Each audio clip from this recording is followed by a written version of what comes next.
ബീഹാറിൽ നിന്നൊരു വാർത്ത വരുന്നു. ബീഹാറിലെ ഈസ്റ്റ് ചമ്പാരൻ ജില്ലയിൽ വ്യാജമദ്യം കഴിച്ച് 5 പേർ മരിച്ചു.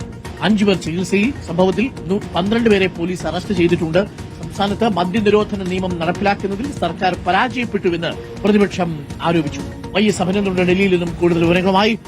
അഭിനന്ദ, ഉത്തരേന്ത്യൻ സംസ്ഥാനങ്ങളിൽ പലയിടത്തും ഇത്തരം സാധനങ്ങളൊക്കെ ലഭ്യമാണ്. പൂർണ്ണമായിട്ടും മദ്യം നിരോധിച്ച സംസ്ഥാനങ്ങളിലടക്കം മൂലവിട്ടി എന്ന് മലയാളത്തിൽ പറയുന്ന ഈ വ്യാജമദ്യങ്ങൾ സുലഭമാവുന്ന ഒരു സാഹചര്യമുണ്ട്.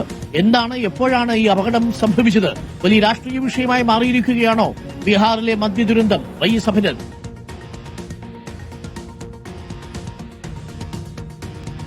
അരുൺകുമാർ, 2016 മുതൽ സമ്പൂർണ്ണ മദ്യനിരോധനം ഏർപ്പെടുത്തിയ സംസ്ഥാനമായ ബീഹാറിൽ നിന്നാണ് ഇപ്പോൾ വ്യാജ മദ്യദുരന്തത്തിന്റെ വാർത്ത വന്നിരിക്കുന്നതാണ് ഏറ്റവും പ്രധാനപ്പെട്ട കാര്യം. 5 പേരാണ് മരിച്ചിരിക്കുന്നത്. കഴിഞ്ഞ വ്യാഴാഴ്ചയാണ് ആദ്യ മരണം റിപ്പോർട്ട് ചെയ്തത്. പിന്നാലെയാണ് 4 മരണം കൂടി ഇപ്പോൾ റിപ്പോർട്ട് ചെയ്തിട്ടുള്ള വിവരം പുറത്തു വരുന്നത്. ഏതാണ്ട് 5 പേരെ ആശുപത്രിയിൽ പ്രവേശിപ്പിച്ചിട്ടുണ്ട്. ഇവരെല്ലാം തന്നെ ഗുരുതരാവസ്ഥയിൽ ചികിത്സയിലാണെന്നാണ് സർക്കാർ വൃത്തങ്ങൾ വ്യക്തമാക്കുകയും ചെയ്തത്.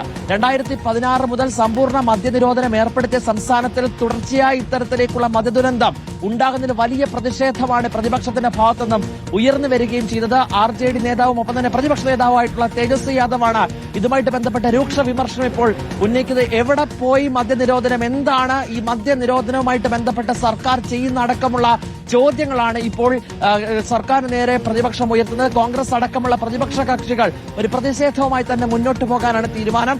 ഈ മോത്തിഹാരി അടക്കമുള്ള ഗ്രാമങ്ങളിൽ ഈസ്റ്റ് ചമ്പാരൻ ജില്ലയിലാണ് സംഭവം നടക്കുന്നത്. ആദ്യ മരണം റിപ്പോർട്ട് ചെയ്യുന്നത് വ്യാഴാഴ്ചയാണ്. പിന്നാലെയാണ് ഇന്നലോടുകൂടി 4 മരണം കൂടി റിപ്പോർട്ട് ചെയ്തത്. 12 പേര് ഇതുമായിട്ട് ബന്ധപ്പെട്ട് അറസ്റ്റിലായിട്ടുണ്ട്. ഈ മദ്യം വിൽപ്പന നടത്തിയ ആളിനെ ഇപ്പോൾ ചോദ്യം ചെയ്തു വരികയാണ്. എങ്ങനെ ഈ മദ്യം ഈ സംസ്ഥാനത്ത് എത്തിയ അടക്കമുള്ള കാര്യത്തിലുള്ള വിശദമായ അന്വേഷണമാണ് പോലീസിന്റെ ഭാഗത്തു നിന്നും ആരംഭിച്ചിരിക്കുന്നത്. എന്തായാലും വലിയ പ്രതിഷേധമാണ് ഇതുമായിട്ട് ബന്ധപ്പെട്ട് ഉയർന്നു വരുന്നതാണ് ഏറ്റവും പ്രധാനപ്പെട്ട കാര്യം. കാരണം 2024 ഇത്തരത്തിലേക്ക് വ്യാജ മദ്യ ദുരന്തം അവിടെ റിപ്പോർട്ട് ചെയ്തു. 35 പേർക്കാണ് ജീവൻ നഷ്ടമായ സാഹചര്യമുണ്ടായത്. പിന്നാലെ തുടർച്ചയായി ഇത്തരത്തിലേക്കുള്ള ദുരന്തങ്ങൾ അത് റിപ്പോർട്ട് ചെയ്യുന്നതിൽ വലിയ പ്രതിഷേധമാണ് പ്രതിപക്ഷം ഉയർത്തുകയും ചെയ്യുന്നത്. അരുൺകുമാർ.